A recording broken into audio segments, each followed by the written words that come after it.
Hi ಎಲ್ರಿಗೂ ನಮಸ್ಕಾರ. ನಾನು ನಿಮ್ಮ ಕಲಾವತಿ. ವಿಷಯ ಏನಪ್ಪ ಅಂದರೆ ಫಾದರ್ಸ್ ಡೇ ಇವತ್ತು. ಫಾದರ್ಸ್ ಡೇ ಅಂದರೆ ನಾವು ಮಣ್ಣಲ್ಲಿ ಮಣ್ಣಾಗೋವರೆಗೂ ನಾವು ಅಪ್ಪಂದಿರ ನೆನೆಸ್ಕೊಳ್ಳೋ ದಿನ. ಅಪ್ಪ ಅಮ್ಮ ಇಬ್ಬರನ್ನೂ ನೆನೆಸ್ಕೊಬೇಕು, ಒಬ್ಬರನ್ನೇ ನೆನೆಸ್ಕೊಬಾರ್ದು. ಮತ್ತು ನಮ್ಮ ಅಪ್ಪ ಅಮ್ಮನ ಬಗ್ಗೆ ನಾವು ಹೇಳ್ಬೇಕಂದ್ರೆ 1000 ಹೇಳಿದ್ರು ಸಾಲಲ್ಲ, ಲಕ್ಷ ಕೋಟಿಗಟ್ಟಲೆ ನಾವು ಅಪ್ಪನ ಬಗ್ಗೆ ಮಾತಾಡಿದ್ರು ಸಾಲದು. ಅಪ್ಪ ಅಮ್ಮ ಅಂದರೆ ಸುಮ್ಮನೆ ಅಲ್ಲ, ತಂದೆ ಅಂದರೆ ಅದಕ್ಕಿಂತ ಒಂದು ಕೈ ಹೆಚ್ಚು.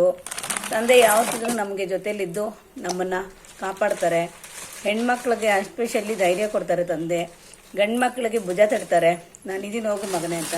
ಮಗಳಿಗಾದರೆ ನಾನಿದ್ದೀನಿ ಹೋಗು ಮಗಳೇ ಅಂತಾರೆ. ಮಗಳ ಕಷ್ಟ ಬಂದರೆ ಫಸ್ಟ್ ದೇವ್ರ ಹತ್ರ ಕೇಳ್ಕೊತಾರೆ, ಮಗಳೇ ದೇವರೇ ನನ್ನ ಮಗಳಿಗೆ ಏನು ಕಷ್ಟ ಕೊಡಬೇಡಪ್ಪ ಅಂತ ಕೇಳ್ಕೊತಾರೆ. ಅವರು ಇರೋ ಲೆಕ್ಕದಲ್ಲಿ ತಂದೆ ಅಂದರೆ ಹೋದ್ಮೇಲೆ ಕೂಡ ನಮ್ಗೆ ಒಳ್ಳೇದು ಮಾಡ್ತಾರೆ. ಅಂದರೆ ನಾವು ಉದಾಹರಣೆ ನಂದೇ, ನಮ್ಮ ತಂದೆ ಹೋದ್ಮೇಲೆ ಕೂಡ ನನಗೆ ಎಷ್ಟೋ ಒಳ್ಳೇದು ಮಾಡಿದ್ದಾರೆ. ಅವ್ರು ಇರುವಾಗಲೂ ಯಾವಾಗಲೂ ಕೇಳ್ಕೊಂಡವ್ರು ದೇವ್ರ ಹತ್ರ, ನನ್ನ ಮಗಳಿಗೆ ಒಳ್ಳೇದು ಮಾಡಪ್ಪ ದೇವ್ರೆ ಅಂತ. ಇವತ್ತು ನಮ್ಮಪ್ಪ ಅದನ್ನೇ ಕೇಳ್ಕೊತಾರೆ. ನಮ್ಮಪ್ಪ ಸುಮ್ಮನೆ ಎಲ್ಲ ತಂದೆ ಬಗ್ಗೆ ಹೇಳ್ಬೇಕಂದ್ರೆ ತುಂಬ ಇದೆ ಹೇಳೋಕ್ಕೆ, ಬಟ್ ಇವಾಗ ಟೈಮ್ ಸಾಲಲ್ಲ. ಅದಕ್ಕೋಸ್ಕರ ಇಷ್ಟೇಳಿ ಮಾತನ್ನ ಮುಗಿಸ್ತಾ ಇದ್ದೀನಿ. Happy fathers day. ಅಪ್ಪಂದಿರ ದಿನಾಚರಣೆ ಆರ್ಥಿಕ ಶುಭಾಶಯಗಳು. ನಮ್ಮ ಅಪ್ಪನ ನಾನು ತುಂಬ ಮಿಸ್ ಮಾಡ್ಕೊತಾ ಇದ್ದೀನಿ. ನಮ್ಮ ಅಪ್ಪನೇ ನನಗೆಲ್ಲ ಆಗಿದ್ರು. ಇವತ್ತು ನಮ್ಮ ಅಪ್ಪನೇ ಎಲ್ಲ ನನಗೆ.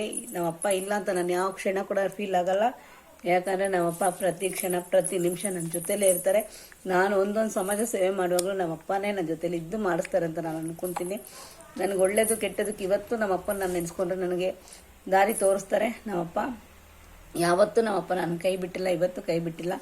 ಅವ್ರು ಈ ಲೋಕದಲ್ಲ ಆ ಲೋಕದಲ್ಲಿದ್ದರೂ ನನ್ನ ಬಗ್ಗೆ ತುಂಬ ಯೋಚನೆ ಮಾಡ್ತಾರೆ ಅಂತ ಅಂದ್ಕೊಂಡಿದ್ದೀನಿ. ನಮ್ಮಪ್ಪ ಇವತ್ತು ನನಗೆ ಒಳ್ಳೇದು ಕೆಟ್ಟದಕ್ಕೆ ಮಾರ್ಗದರ್ಶನ ತೋರಿಸ್ತಾ ಇದ್ದಾರೆ. ಅದನ್ನು ನಾನು ನಂಬ್ತೀನಿ. ನಮ್ಮಪ್ಪನೇ ನನಗೆಲ್ಲದಕ್ಕೂ ಪ್ರತಿಯೊಂದಕ್ಕೂ ಅಂತ. ಪ್ರತಿ ಒಂದರಲ್ಲೂ ಇವತ್ತು ನಮ್ಮಪ್ಪ ಮಾಡಿರೋ ದಾರಿಲೇ ನಾನು ನಡ್ಕೊಂಡು ಹೋಗಿರೋದಕ್ಕೆ ಇವತ್ತು ನನಗೆ ಒಳ್ಳೇದಾಗಿದೆ. ಎಲ್ಲ ಮಕ್ಳಿಗೂ ಅಷ್ಟೇ ಹೇಳೋದು, ತಂದೆ ತಾಯಿನ ತುಂಬ ಚೆನ್ನಾಗಿ ಪ್ರೀತಿ ಮಾಡಿ, ಅಪ್ಪಂದಿರನ್ನ ಚೆನ್ನಾಗಿ ನೋಡ್ಕೊಳ್ಳಿ, ಅಮ್ಮಂದಿರನ್ನ ಚೆನ್ನಾಗಿ ನೋಡ್ಕೊಳ್ಳಿ. ಅವ್ರ ಕಷ್ಟದ ಕಾಲದಲ್ಲಿ ನಾವು ಆಗಬೇಕು. ನಮ್ಮನ್ನು ಅವ್ರಿಗೆ ಸಾಕಿರ್ತಾರೆ. ಇಷ್ಟು ಮಕ್ಕಳನ್ನ ಅಷ್ಟು ಮಕ್ಕಳು ಮಾಡ್ತಾರೆ.